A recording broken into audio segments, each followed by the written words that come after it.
அருமையானவர்களே, எப்படி இருக்கீங்க? சந்தோஷமாக இருக்கீங்களா? நிச்சயமாகவே நீங்கள் சந்தோஷமாக, மகிழ்ச்சியாக, ஆசீர்வாதமாக இருக்க வேண்டும் என்று சொல்லி ஆண்டவருக்குள்ளே உங்களை வாழ்த்துகின்றேன். ஆண்டவர் உங்களை ஆசீர்வதித்து வழிநடத்த உண்மையுள்ளவராய் இருக்கிறார். தொடர்ந்து இந்த காலையில் கர்த்தருடன் என்கிறதான யூடியூப் சேனலை பாருங்கள், மற்றவர்களோடு கூட பகிர்ந்து கொள்ளுங்க. ஆண்டவர் அதன் மூலமாக அநேகரை ஆசீர்வதிக்க உண்மையுள்ளவராய் இருக்கிறார். இந்த நாளின் தியானத்திற்கென்று சொல்லி நாம் தெரிந்து கொள்ளப்பட்ட வேத பகுதி சங்கீதங்களின் புத்தகம் 71ஆம் சங்கீதம், அதனுடைய 12வது வசனம் இப்படியாய் சொல்லுகிறது: எனக்கு சகாயம் செய்ய தீவிரியும் என்று சொல்லி சங்கீதக்காரனாகிய தாவீது ராஜா தன்னுடைய ஜபமாக ஆண்டவரை நோக்கி ஜபிக்கிற ஒரு ஜபமாக நம்ம பார்க்கிறோம். தேவனே எனக்கு தூரமாய் இராதேயும், என் தேவனே எனக்கு சகாயம் பண்ண தீவிரியும் என்று சொல்லி சொல்லுகிற அருமையான வார்த்தைகளை பார்க்கிறோம்.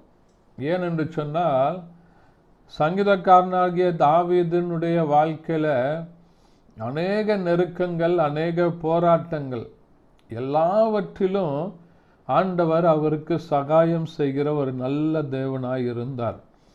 இந்த அதிகாரத்தில் 1வது வசனத்தை நம்ம வாசிக்கும்போது, கர்த்தாவே உம்மை நம்பி இருக்கிறேன், நான் ஒருபோதும் வெட்கம் அடையாதபடி செய்யும். அவர் தன்னுடைய விசுவாசத்தை அறிக்கை செய்கிறார். ஆண்டவரே, நான் உம்மை மாத்திரம் நம்பி இருக்கிறேன்ப்பா, நான் வெட்கப்பட்டு போகாதபடி செய்யும் என்று சொல்லி, நிச்சயமாகவே ஆண்டவரை நம்பி இருக்கிற அவருடைய பிள்ளைகளை அவர்களை ஒருபோதும் வெட்கமடையாதபடி ஆண்டவர் அவர்களுக்கு சகாயம் பண்ணுகிற தேவனாய் இருக்கிறார்.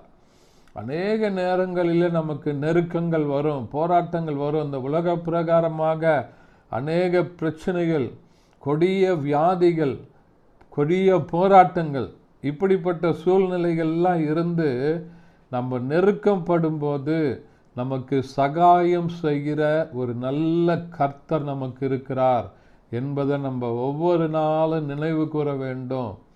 ஆண்டவரே, என்னுடைய காரியங்கள் எல்லாம் இப்படி இருக்குதுன்னு சொல்லி ஆண்டவருடைய சமூகத்தில் நீங்கள் ஒப்பு கொடுத்து ஜெபிக்கும்போது ஆண்டவர் உங்களுடைய சுக வாழ்வை துளிர பண்ணுகிறவராய் இருக்கிறார். எப்படிப்பட்ட போராட்டத்தில், நெருக்கத்தில், உபத்திரவத்தில் இருந்தாலும் உங்களுக்கு சகாயம் பண்ணுகிற ஒரு ஆண்டவர், அவர் உங்களோடு கூட இருக்கிறார். மறந்துடாதீங்க. தாவீது அறிக்கையிட்டு சொன்னது போல், ஆண்டவரே நான் உம்மை நம்பி இருக்கிறேன்ப்பா, உம்மை நம்பி இருக்கிறேன், எனக்கு ஒரு அற்புதம் செய்யுங்க அப்படின்னு சொல்லி நீங்கள் இந்த நாளில் கேட்கும்போது ஆண்டவர் உங்களுக்கு சகாயராக இருந்து உங்களுக்கு அற்புதம் செய்து உங்களை வழி நடத்த அவர் உண்மை உள்ளவராய் இருக்கிறார். ஜெபிக்கலாமா? பரிசுத்த பிதாவே, உம்மை துதிக்கிறோம், உம்மை ஸ்தோத்தரிக்கிறோம், உம்முடைய நாமத்தை மகிமைப்படுத்துகிறப்பா. ஆண்டவரே, நீர் எங்களுக்கு சகாயம் செய்கிற தேவன் என்று சொல்லி பார்க்கிறோம். யாரெல்லாம் நெருக்கத்தில் இருக்கிறாங்களோ அவங்களுக்கு சகாயத்தை செய்து ஆசீர்வதிங்க. இயேசுவின் நாமத்தில் பிதாவே, ஆமென். தேங்க்யூ. God bless you.